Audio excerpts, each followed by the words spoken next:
যে সকল কর্মকর্তারা নির্বাচন ব্যবস্থাপনার সাথে সম্পৃক্ত থাকেন, বিশেষ করে পুলিশ এবং প্রশাসনে, যাদের বদলি তফসিল ঘোষণা থেকে শুরু করে নির্বাচন অনুষ্ঠানে 15 দিন পর পর্যন্ত নির্বাচন কমিশনের সাথে আলোচনা সাপেক্ষে করতে হয়, সেখানে সংশ্লিষ্ট রেঞ্জের ডিআইজিদের অন্তর্ভুক্তি ছিল না, সেটা অন্তর্ভুক্ত করা হয়েছে।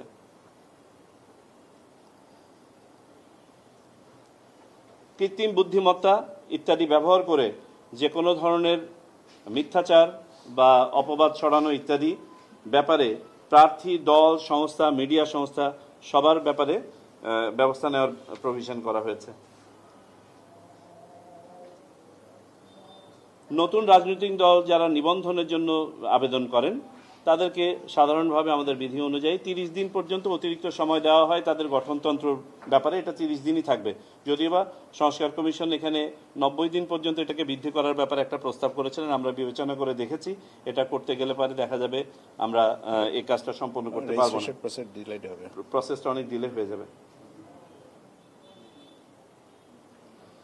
কোনো রাজনৈতিক দলের নিবন্ধন দরখাস্ত যদি নাকচ হয় তাহলে 15 দিনের মধ্যে সুনির্দিষ্ট কারণ উল্লেখ করেই নির্বাচন কমিশন তাদেরকে পত্র দেবে। অতীতে শুধুমাত্র নাকচ করে চিঠি দেওয়া হতো এবং এই চিঠিটা আদালতে তারা উপস্থাপন করতে পারতেন এবং আদালতে এই কারণগুলো যথাযথভাবে প্রদর্শিত না হওয়ার কারণে অনেকে আবার নিবন্ধন ফেরত পেতেন। তো আমরা সিদ্ধান্ত নিয়েছি যে এখানে প্রতিটি কারণ যথাযথভাবে উল্লেখ করা হবে।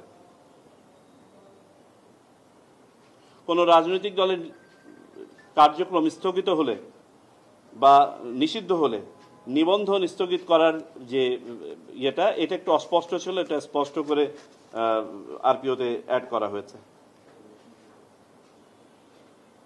হলফনামায় যদি কেউ মিথ্যাচার করে, হলফনামায় যদি মিথ্যা তথ্য দেয়, তাহলে সেটার ব্যাপারে তদন্ত করে কার্যকরী ব্যবস্থা গ্রহণ করার জন্য আরও সুনির্দিষ্টভাবে আরপিওতে সন্নিবেশ করা হয়েছে এবং এই সময়কালটা হবে যে অফিসের জন্য উনি নির্বাচনটা করছেন সেই অফিসের মেয়াদকাল পর্যন্ত। এরপরে স্বাভাবিকভাবে ফৌজদারি মামলা অন্যভাবে হতে পারে।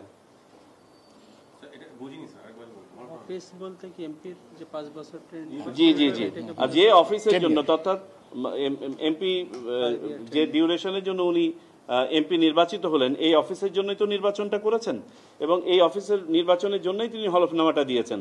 সুতরাং এই সময়কালে যদি হলফনামায় কোনো ধরনের অত্যুক্তি, বিচ্যুতি, মিথ্যা তথ্য যদি হয় তাহলে তদন্ত করে রিকল করে প্রয়োজনে তার ক্যান্ডিডেচার ক্যান্সেল করা হবে এবং নির্বাচিত এমপিও হতে পারে, আইনের আওতায় আসতে পারেন এবং তার পদ চলে যেতে পারে।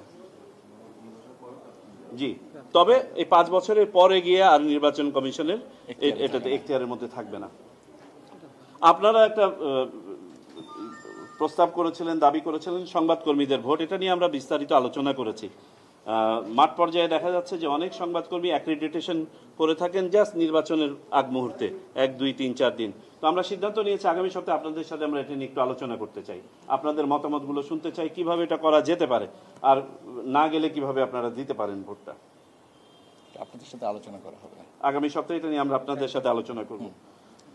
দল নিবন্ধন এই গেল আরপিও সম্পর্কে উল্লেখযোগ্য বিষয়গুলো, আর ছোটখাটো কিছু কারেকশন আছে পরবর্তীতে আপনারা দেখতে পাবেন।